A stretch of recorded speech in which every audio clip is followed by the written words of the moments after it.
जब से देश में ईवीएम द्वारा चुनाव की शुरुआत हुई है, उस समय से लेकर आज तक ईवीएम सुर्खियों एवं विवादों से घिरा है। ईवीएम के पहले बैलेट पेपर से चुनाव हुआ करती थी, लेकिन अब सभी चुनाव ईवीएम से होती है। चुनाव आते ही ईवीएम का विरोध शुरू हो जाता। गौरतलब है कि अभी लोकसभा चुनाव का बिगुल चुनाव आयोग के द्वारा फूंका गया है।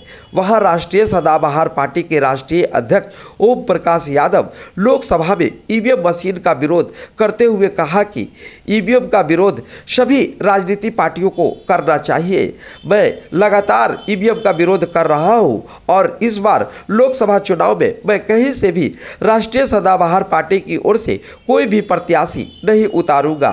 साथ ही सभी राजनीतिक पार्टियों से अपील किया कि ईवीएम का विरोध कर बैलेट पेपर से चुनाव कराने की चुनाव आयोग से मांग करे। चुनाव आयोग भारत सरकार से एवं सभी स्टेट के चुनाव आयोग से राष्ट्रीय सदाबहार पार्टी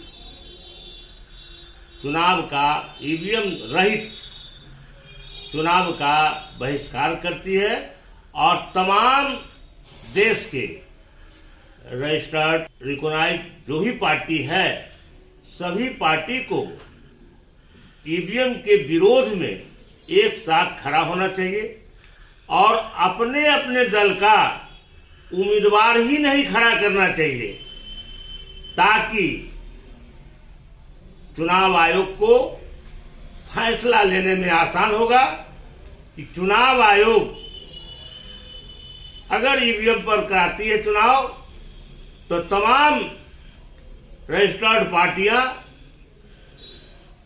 छोटी बड़ी सभी पार्टी एकजुट होकर के ईवीएम का विरोध करें और अपने अपने दल का उम्मीदवार न दे चुनाव में। पूरे देश में जितना जिनसे संभव हो ईवीएम का विरोध करें और चुनाव आयोग को इस पर विचार करना अनिवार्य होगा। इसी के साथ राष्ट्रीय सदाबहार पार्टी भी अपने कहीं भी लोकसभा से कोई उम्मीदवार नहीं खड़ा करेगी और मैं हमेशा के लिए ईवीएम का विरोध करूंगा, क्योंकि ईवीएम पर ही प्रत्येक चुनाव में ईवीएम घोटाला। अरे भैया, जब ईवीएम को हटा देंगे तो ईवीएम घोटाला का विषय ही खत्म हो जाएगा और जनता को विश्वास होगा कि हमने मतदान जो किया वह बैलेट पेपर से किया, जो रिजल्ट आया उसको मान्य है।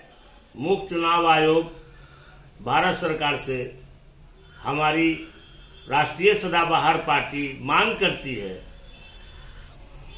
कि ईवीएम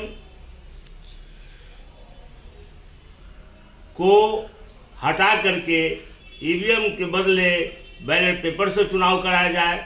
और ईवीएम से चुनाव कराने में क्या क्या होती है, पहली कई तरह का ईवीएम विवाद मामला आता है। कहीं तो मशीन खराब हो गया तो 2 घंटा 3 घंटा जो है वहां लाइन में खड़ा रहते हैं। उसके बाद भी अगर मशीन बनती भी है तो फिर खराब हो गई। उसके बाद वह जो है मशीन जाती है ईवीएम मशीन, तो ये भी देखने को मिल रहा है कि कहीं उस गाड़ी से वहां जा रही है, उस गाड़ी से वहां जा रही है, अम्बेसडर पर पकड़ा रही है ईवीएम, कहीं होटल में पकड़ा रहा है ईवीएम। यह ईवीएम जो है बहुत ही मतलब कहिए कि भारत के लिए एक ईवीएम मशीन कैंसर साबित हो रहा है। इस कैंसर से पूरे भारत के लोग चुनाव आयोग से लेके प्रजातंत्र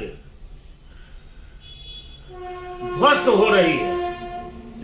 मैं मांग करता हूं सभी पार्टी के, भारत के सभी पार्टी से कि ईवीएम का विरोध करे और अपना प्रत्याशी किसी भी लोकसभा क्षेत्र से न उतारे।